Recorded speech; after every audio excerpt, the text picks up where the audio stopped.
In 1945, British and American pilots had rained death and destruction on Germany. Now, in 1948, they were flying again to Berlin.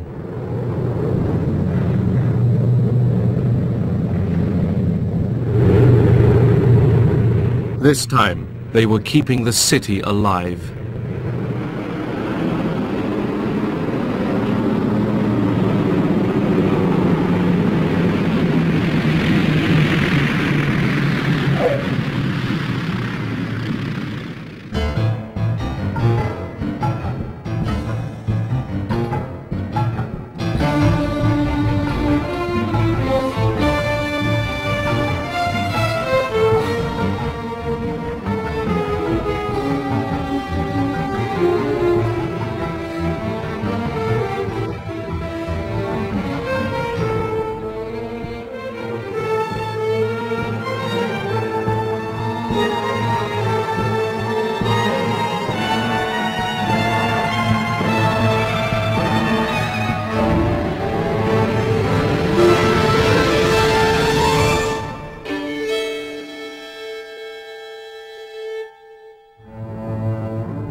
Berliners were a beaten people in 1945.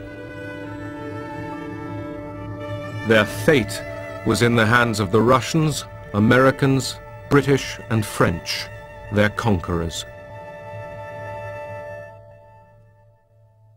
Germany was divided into 4 occupation zones: Soviet, American, British and French. 3.5 million Berliners lived in a city 110 miles behind the Russian lines. Berlin was linked to the west by a highway and a railway which ran through the Soviet zone. The city itself was divided into 4 sectors: Soviet, American, British and French. Я вам рассказывал. Потому что именно в Берлине и в самой Германии было единство. Berlin and Germany were the only places where the two sides came into contact. That is, Soviet troops and troops from the Allied countries. Граница. И в Берлине тоже. В других местах мы нигде не имели прямого. In other places, we didn't have direct contact between our two armed forces.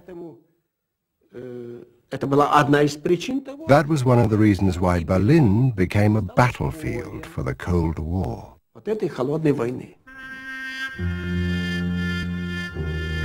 Berliners had lived a precarious existence for years. Food was at near starvation levels, and currency was worthless. The black market was king.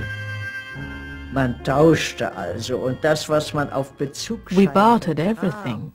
Ich will mal sagen, wer nicht raucht. A non-smoker who got cigarettes with his ration cards would gladly take them, because he could barter them for something more useful. Anders der Raucher war gegen irgendwas anderes einen. Naturally, we all did it. Cigarettes were our currency. Das war die Zigarette. The black market was the only thing that kept us alive. Was die Leute am Leben erhält. British Foreign Secretary Ernest Bevin had a plan for Germany. He didn't like the Germans, but believed that European recovery depended on them. We have to try and recreate Germany on a democratic basis, give her a chance to live, at the same time make sure that the security of the rest of Europe is preserved and that aggression cannot take place again. Soviet military maneuvers near Berlin. By 1948, the honeymoon among the Allies was long over. The Soviets wanted a weak Germany under 4-power control. America, Britain and France were secretly planning a new German state in their occupation zones. Spies told the Soviet military governor, Marshal Vasily Sokolovsky, about the plan. Он нас собрал всех и сказал, что прочел нам данные. He gathered all of us together and read out an intelligence report. Данные разведки показали, что в Лондоне совершился The report stated that a secret conference about Germany was held in London. германскому вопросу. He read out everything that was discussed in London. В Лондоне. Sir Brian Robertson, the British military governor, and his American counterpart, General Lucius D. Clay, had to implement the Western plans. General Clay was the hardest working man I've ever encountered, no vacation. He skipped lunch because he considered that a waste of time. Instead, he had 20 cups of coffee and 2 packs of cigarettes a day. What impressed me particularly was his fantastic ability to absorb difficult questions that were quite outside of the framework of his experience. After all, he was a professional soldier. The Allied Control Council met regularly in Berlin. Usually, as here, the proceedings followed a well-worn path. The American General Clay and his Western partners exchanged routine information with their Soviet counterparts. But on March 20th, 1948, Sokolovsky wanted more. Начнем вежливо, тактично. He spoke in a very tactful and polite fashion, Но очень сдержанно. in a very restrained way. Очень просим. He said, "Could you please fill us in? Как было? Tell us what happened at the meeting in London." Клей ответил, что мы не Clay replied that they weren't going to look into it. Sokolovsky then asked what was the point of having a control council if they were not going to tell us what went on in London, and if they kept secret from us the various issues concerning Germany. Have we or haven't we got a control council? The Russian just stood up, and he had about 5 or 6 of them on the left and the right of them, and they just walked out, which was not called for, because when they closed the meeting, it was always done in a professional manner. And the general just told everybody to stay put because the meeting wasn't over.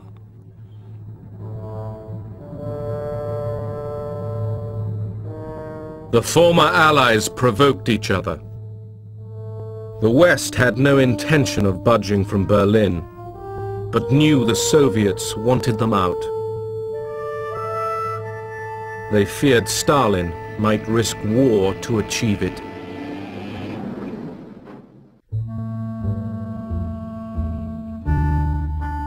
The Western Allies planned a currency reform in their zones. It would wipe out black market profiteers by making old currency valueless, and it would tie Germans to the West. The Russians weren't told.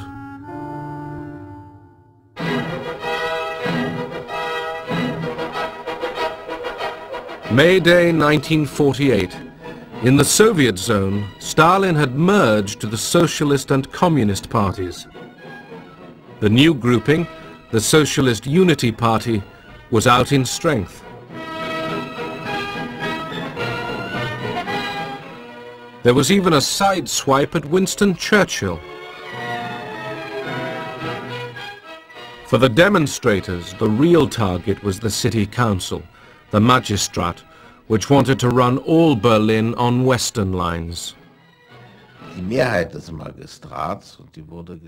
majority of the Berlin City Council supported by the Social Democrats and the Christian Democrats, believed that with currency reform there would be an immediate upturn in the economy.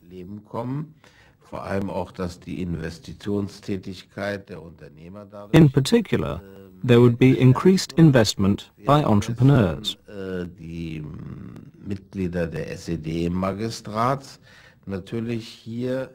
On the other hand, the Socialist Unity Party councillors saw it as a threat to the still incomplete nationalization of property which had belonged to the big companies, to war criminals, and to Nazi Party members. Generally, to all those whom the Socialist Unity Party blamed for supporting Hitler in 1933.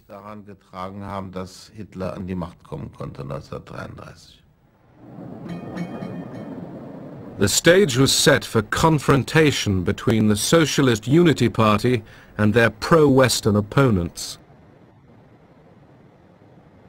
These were led by Ernst Reuter, whose family had once been forced to flee from Hitler. His election as mayor of all Berlin had been vetoed by the Russians. Es allen klar wurde, dass der kommunistische Diktaturwille jedes Mittel benutzen wird, seine Macht im Schatten des russischen Imperialismus aufzurichten. Da haben wir in Berlin. It was a very tense atmosphere again, full of possibilities that the Russians would try to enforce their power in that part of the country, in the city of Berlin, of course, that maybe the family again would have to flee from dictatorship.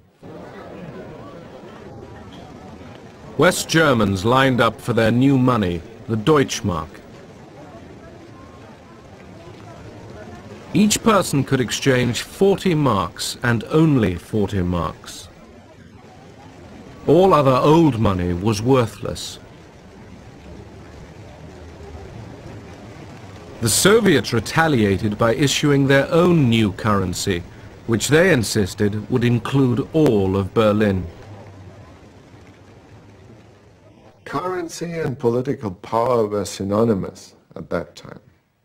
And therefore it was so important that the Western currency, the D-Mark, had to be introduced into West Berlin and not the Eastern German currency. General Clay and the Western Allies were persuaded by Ernst Reuter to issue the new Deutschmark in West Berlin. The new Deutschmark, stamped with a B for Berlin, was introduced in the western sectors on June the 23rd. There were now two currencies in the city. Berliners discovered that the Western D-marks were worth more.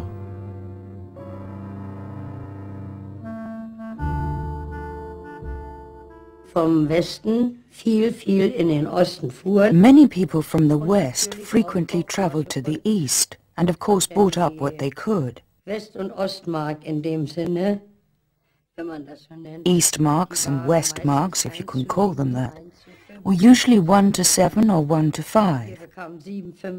That is, we got 7 or 5 East German marks for 1 West mark. Was wir auch nachher And as we found out later, it was a sellout, at least around Berlin. Berlin und Umland. The introduction of the new Western currency in Berlin infuriated the Soviets, who debated what to do next.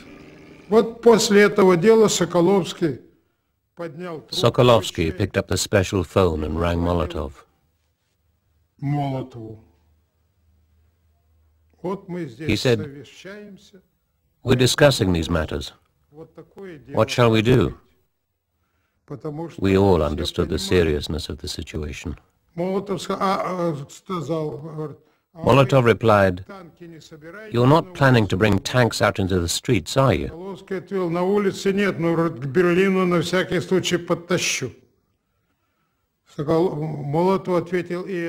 Sokolovsky said, "No, not in the streets, but I'll move them closer to Berlin."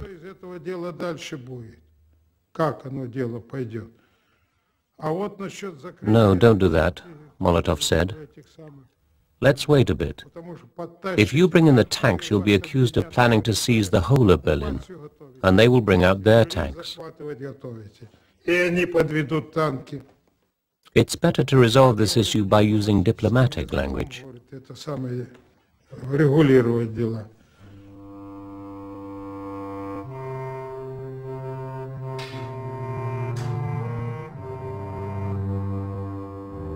The Soviets blocked all major road, rail and canal links between West Berlin and Western Germany. They made no concerted effort to seal every route, but delivery of the 12,000 tons of food and coal normally supplied by the West to Berlin every day was now impossible.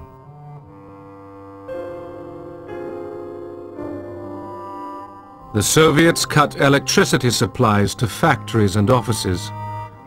West Berliners could do little.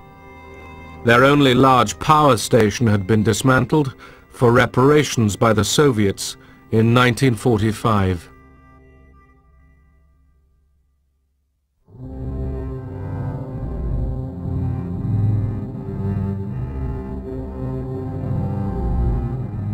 The Western Allies imposed a counter-blockade on the Soviet zone.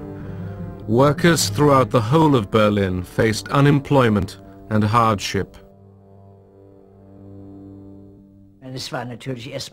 First of all, it was a terrible shock. Wherever you went, everyone asked, "Oh my God, what will happen to us now?"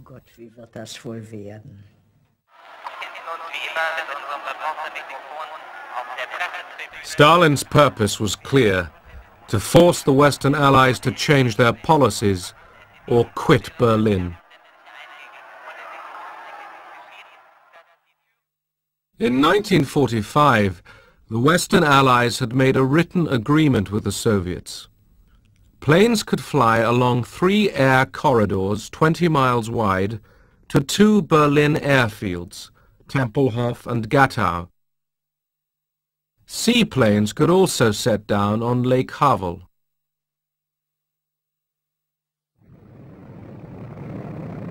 The British responded to the challenge. They planned an airlift. Foreign Secretary Bevin put his weight behind the idea.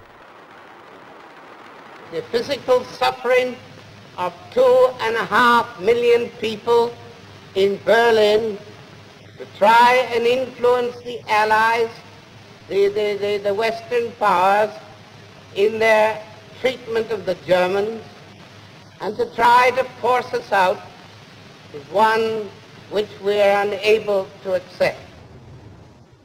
General Clay, the American commander, didn't believe an airlift would work.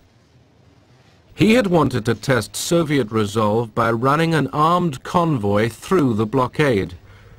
Reluctantly, he agreed to pursue the airlift idea with Ernst Reuter.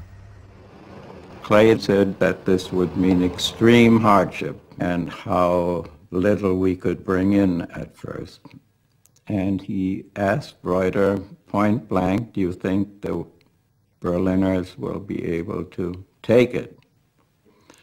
Reuter quietly replied, "You take care of the airlift, I'll take care of the Berliners." And Clay said that was good enough. He called up General LeMay and said, "General, we're going to haul coal into Berlin." "Coal?" General LeMay said. He said, "Yeah, we're going to keep this city alive."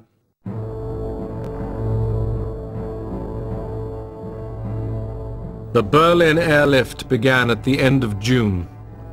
The Americans called it Operation Vittles. The British, Plain Fare. The airlift had to deliver 2,000 tons of supplies a day. Without it, West Berliners couldn't survive. They had coal for only 45 days and food for only 36.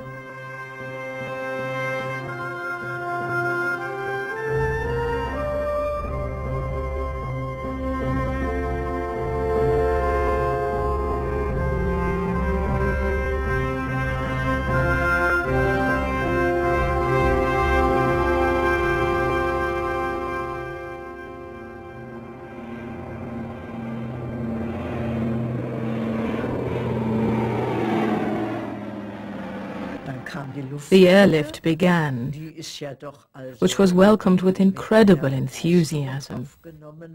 People had such confidence in it. It was really remarkable. Das ist eigentlich das Erstaunliche. Und es war vielleicht... People thought, why shouldn't it work? They dropped so many bombs on Berlin. They should be able to drop potatoes. Bomben hier abgeworfen, da werden sie doch auch Kartoffeln abwerfen können.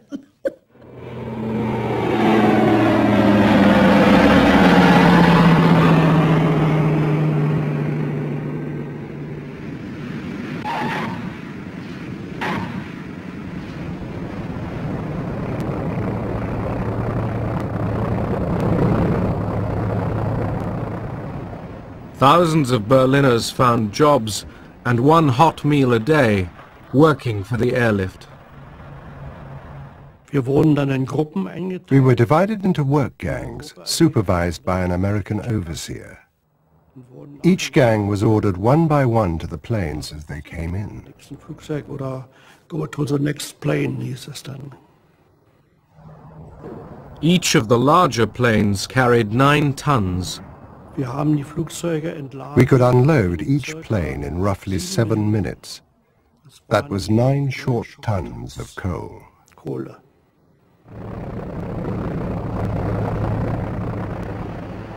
The British hired civilian operators. There weren't many people in England that had any aeroplanes, but I was very lucky at the time, inasmuch that I actually owned 12 converted Halifax bombers. The government came along and said, look, can we do something with these aeroplanes? And I said, of course. But remember, we all thought that the Berlin airlift was only going to last 2 or 3 weeks, or there would have been a war. America now raised the stakes by sending B-29 bombers, capable of carrying atom bombs, to Britain. The move was highly publicized. These are the men whose nerve-wracking job it may be to fight their way through weather and red obstruction.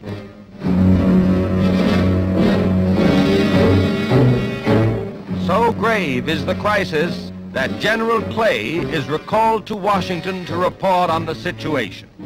He is greeted by Secretary of the Army Royal and then is welcomed by Chief of Staff Omar Bradley. On his shoulders may rest the responsibility for peace or war, and the Commander-in-Chief at the White House awaits his appraisal of the most explosive situation yet in the struggle between East and West. Clay argued once again that he be allowed to confront the Soviets with an armed convoy. Now, if the Soviets stepped aside and the convoy went through, then peace would continue. If they chose not to let the convoy through, then it meant war. It was just that simple. And last thing in the world President Truman wanted to do was see our country get into another great war. We just come out of one. So, no armed convoy, but more planes for the airlift. Since I have been in Washington, I have been assured of an additional supply of C-54s, which carry 10 tons, to replace the C-47s. And this will enable us to build our airlift up to 4,500 tons a day. This tonnage will enable us to maintain Berlin indefinitely while we try to find a peaceful solution to the Berlin problem. In August, Stalin visited an air show near Moscow. He was confident that the Soviet blockade of Berlin's western sectors would be enough to force the Allies back to the negotiation table. But time wasn't necessarily on his side. The West's counter-blockade of coal, steel and machine tools was beginning to bite.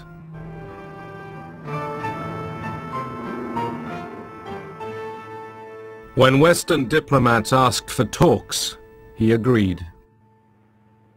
И Сталин был, надо сказать, очень спокойный. Stalin was very calm. He smoked. He didn't walk about like he usually did. Не сидел на месте, когда вел беседу, он ходил так, за столом в своих таких кошачьих такой. Normally, he would pace around like a cat in his soft boots. But this time he stayed seated. Но никаких у него тоже не было, ни записок, ничего. He had no notes next to him. Вот он сказал, что вопрос, конечно, He said, экономически очень важен. the question is very important from an economic point of view. Даже не в этом. But this is not the most important issue. Вот мы What is more important are the decisions you have taken in London. отменены или же We insist that you should revoke these decisions, or at least postpone their implementation until we get together again to discuss the question of Germany. не обсудим германский вопрос. He saw that Germany was going to be divided, with a strong Western Germany, supported by America in the West, and anyway being 3/4 of the total part of Germany, which would become an independent country, and he wanted to stop that. In Berlin, the Western Allies and the Soviets returned to the negotiating table. The Russians demanded the withdrawal of the Western Deutschmark from the city. They also applied pressure in the air corridors. There's plenty of provocation. They used to carry out aerial maneuvers in the corridor or right alongside it. They'd be above you because we had a maximum altitude, and they go off firing military equipment, being buzzed and all that sort of thing.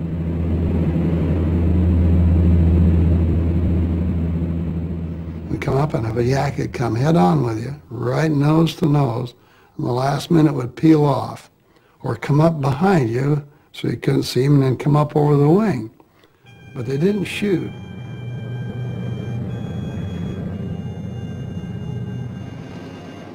Bad weather caused delays and accidents. The airlift was not delivering enough food, and virtually no coal had been stockpiled for the harsh winter to come.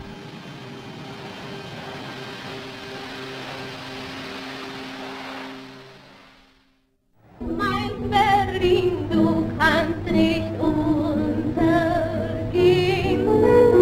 Du wirst genauso schön wie einst erstehen. Wenn die Lichter wieder glänzen und aus der Auen ziehen, dann ist Berlin wie einst so schön.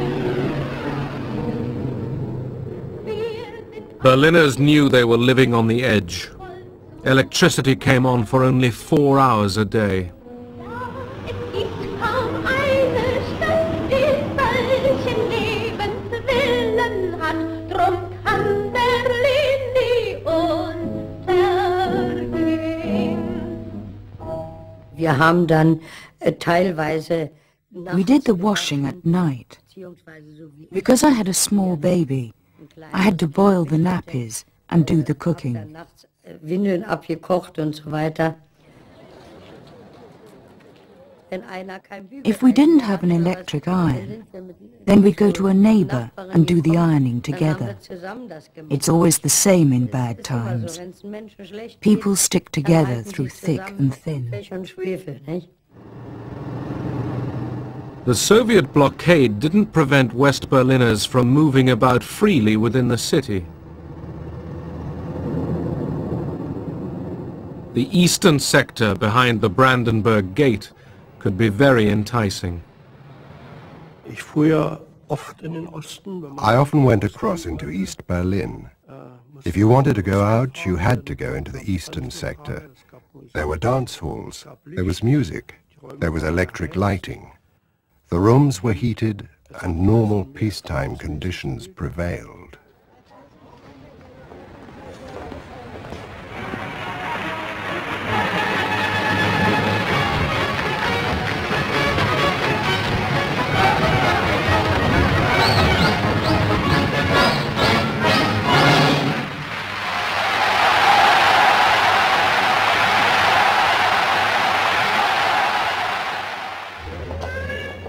The Russians offered West Berliners the chance to buy food in the Soviet sector.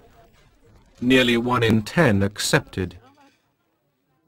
The Soviets didn't impose a complete blockade, but West Berliners who went to East Berlin were harassed.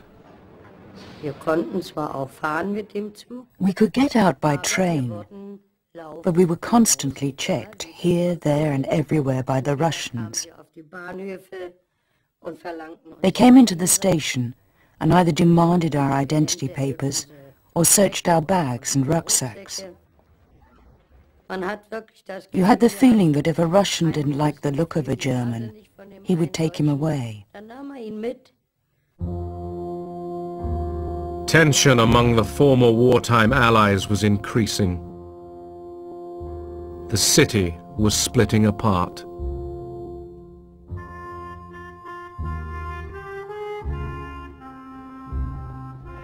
On September the 6th, communist-led activists converged on a full meeting of the city council in East Berlin. They were looking for trouble. These were not spontaneous outbursts from the people. They were, on the contrary, demonstrations, which party members and sympathizers had been ordered to attend. Their aim was to break up the old city council.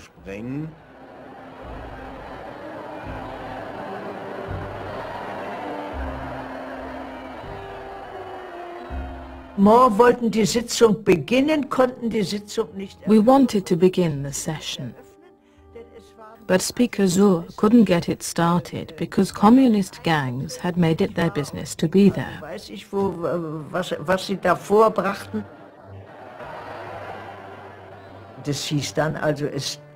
Word got around. We couldn't work there. Some people had already been beaten up, so we had to leave. Councillors driven out of the city hall met in the safety of West Berlin. With them was Ernst Reuter, who now appealed to all Berliners to gather at the Reichstag to protest.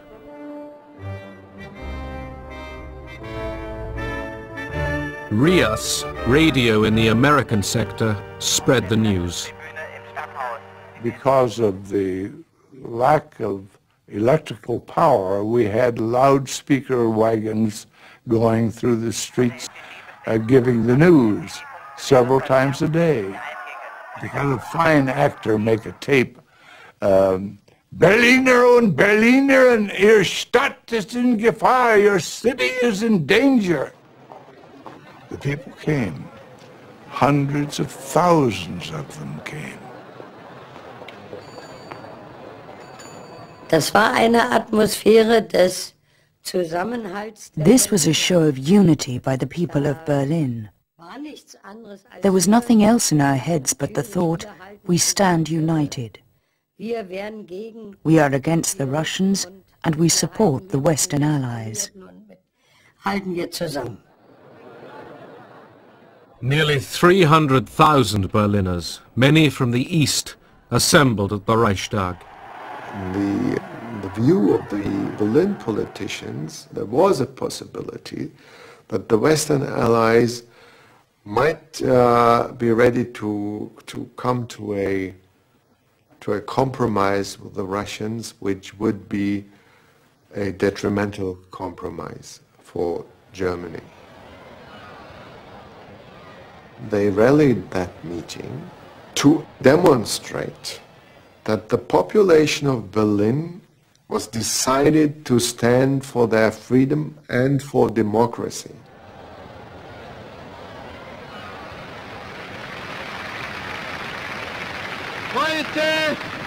Heute ist der Tag, an dem nicht Diplomaten und Generäle reden und verhandeln.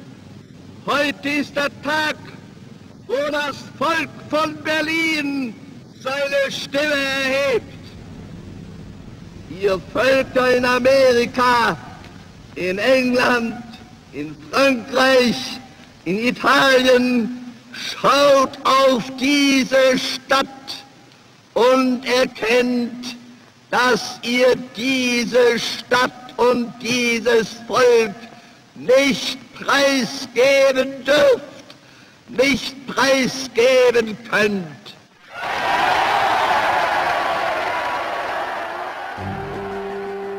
When the rally was over, the Soviet flag on the Brandenburg Gate was torn down.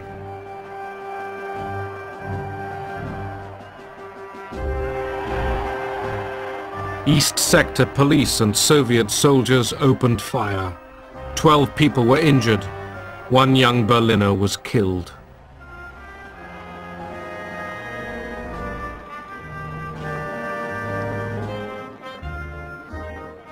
And the day was not yet over. A delegation went to the Allied Control Council, where they feared a deal with Stalin to withdraw the Western D-Mark from Berlin was being hatched. The Allies got the message. The D-Mark stayed. Rhine-Main field was busier than ever this week as airlift traffic was suddenly bolstered by fresh squadrons. Here a group of valiant young pilots talk over the day's operations. Mensch, bei dem Wetter willst du starten? Na klar, Mensch, die Berliner warten auf mir. The blockade and the airlift went on.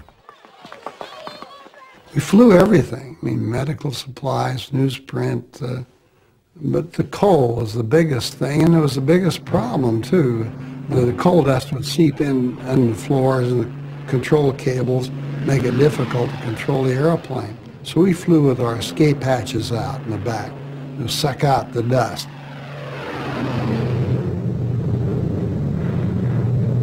Big Easy 6-4, I have you in contact over the Tempelhof range. If you'll pick up a heading now to get you over the Planter Beacon, coming down very nicely. Now you're starting to go a little bit above your glide path.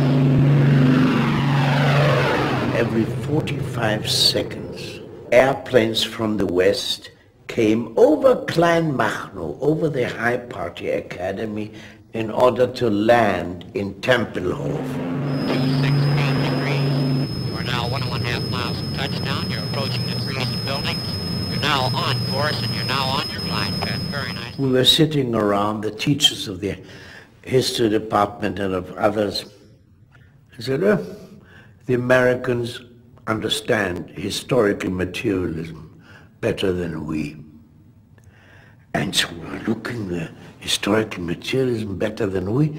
Yeah, they understand that you have to have a basis of food and help before you can begin party education. The Americans understand historical materialism.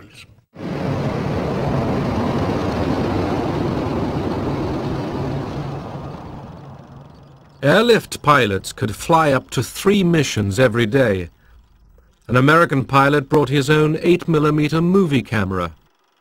I went back to Berlin to get this picture. Inside the barbed wire, kids came up on the other side of the barbed wire, looked at me in the uniform, came up and started talking to me. How many sacks of flour you got? You know, how's it going to be tomorrow? They got off the subject of flour very quickly on the subject of freedom. They said, look, he said, someday we'll have enough to eat. Just give us a little. Just don't give up on us when the weather gets bad. We'll have enough. But if we lose our freedom, we may never get it back. And these kids were 8 to 14 years old. They blew my mind with their maturity and understanding of what was important. Halvorsen promised the children that he would return with chewing gum and chocolate dropped from tiny parachutes. Es war erstaunlich, was die alles mit ihren Flugzeugen hergebracht haben. It was amazing all the things they brought over in their planes. Das heißt, der eine Junge, der war dann auch hier mit diesen. I still remember my youngest boy was there. Hatten dann kleine, when American soldiers dropped little parachutes with sweets, chewing gum and chocolate. Bisschen Schokolade, sowas.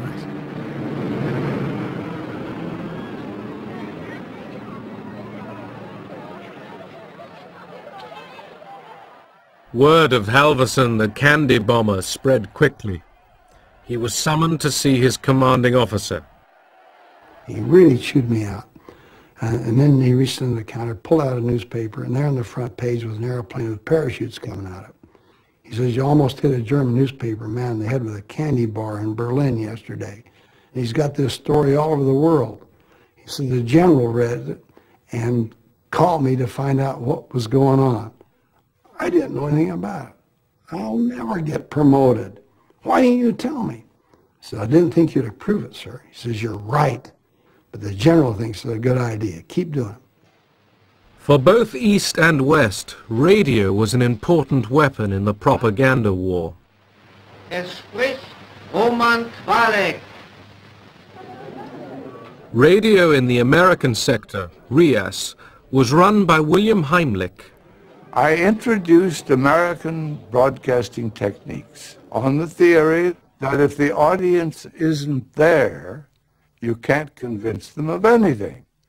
So my #1 priority was get people to listen. How do you get people to listen? You give them good, entertaining programs, solid news that they could depend upon. Trotz ungünstiger Witterung und niedriger Wolkendecke vollzog sich auch heute der Lufttransportverkehr nach Berlin planmäßig. Am frühen Nachmittag trafen die ersten Skymaster-Maschinen mit je 8 Tonnen Steinkohle an Bord in Tempelhof ein. A young Berlin dancer called Christina Olsen became a popular RIAS performer, and later Mrs. Heimlich. I read the headlines, and then I would make fun of whatever the Russians or East Germans did. Das versteh ich nicht, das versteh ich nicht, dazu bin ich noch zu klein. Doch die Russen, die müssten doch das eigentlich verstehen. Which means I'm too little to understand all these happenings, but the public could certainly get it. And it became a very famous slogan in Berlin, and so I became the voice of Berlin.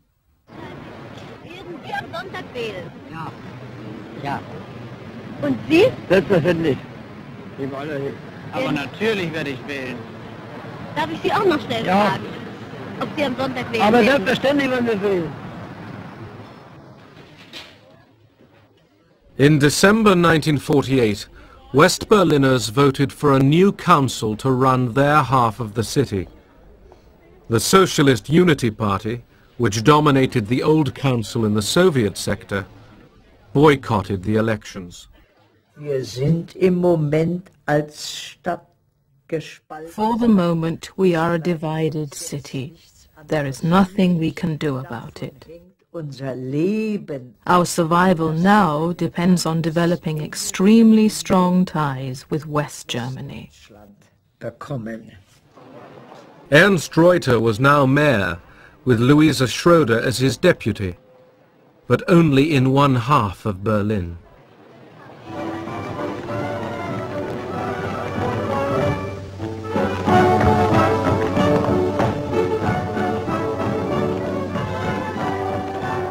For the American garrison in Berlin and for General Clay, Christmas entertainment was provided by Bob Hope and by the great Tin Pan Alley composer Irving Berlin.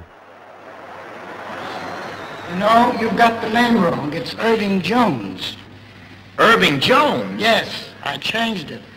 Anything over here named Berlin, they cut up into sectors.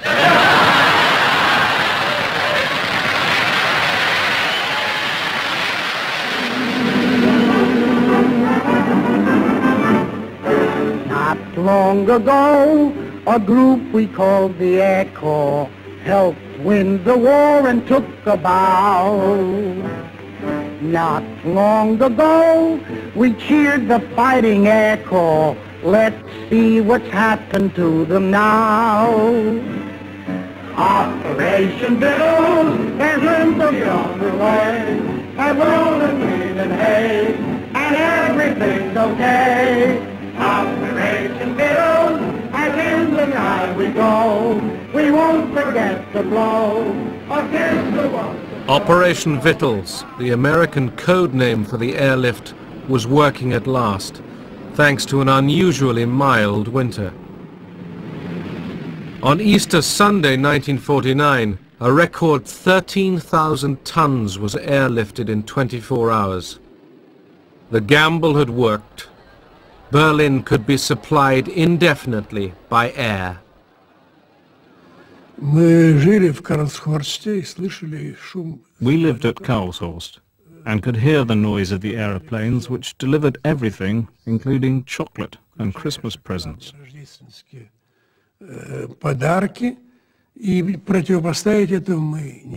We couldn't match it. We were poor and the West was rich.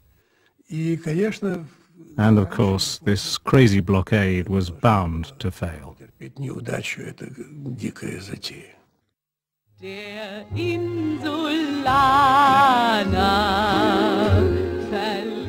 The Soviets had failed to drive the British, Americans and French out of Berlin.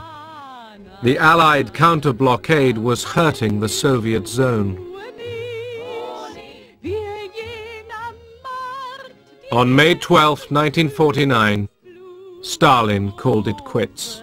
As midnight nears, tension mounts at the British frontier control post. Familiar with the old Russian habit of changing their minds when it suits them, the seasoned campaigners could not quite grasp this new mood of cooperation. As on the stroke of 12, the barrier goes up and a British jeep leads the race into Berlin.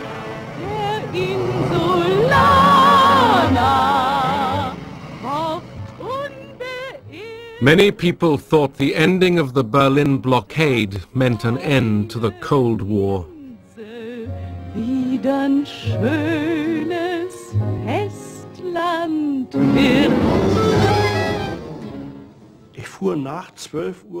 I returned home after midnight, having taken the S-Bahn from Ostkreuz to Neukölln. When we crossed the boundary between the two sectors, everything was bathed in light. It was like a dream. Freude. Weiter nichts. Sheer joy. Nothing else. We had done it. It does work with the West. Und es geht doch mit dem Westen. That was so very important. The West has won. Der Westen hat gesiegt.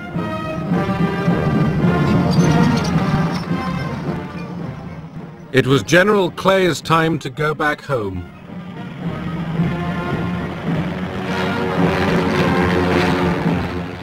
After a goodbye parade, he paid a final visit to Berlin. So then he asked me to go with him to the final farewell ceremony at City Hall, and Adenauer and all the top German officials had been flown in. That was a very impressive farewell ceremony, and as so often, nobody had thought of providing a separate microphone for the interpreter. This happened to me time and again, which meant I had to lean over practically cheek to General Clay to speak into the microphones. And in the strong light, I could see that there were tears in his eyes. I shall not use the English word goodbye, but rather try to say to you, auf Wiedersehen.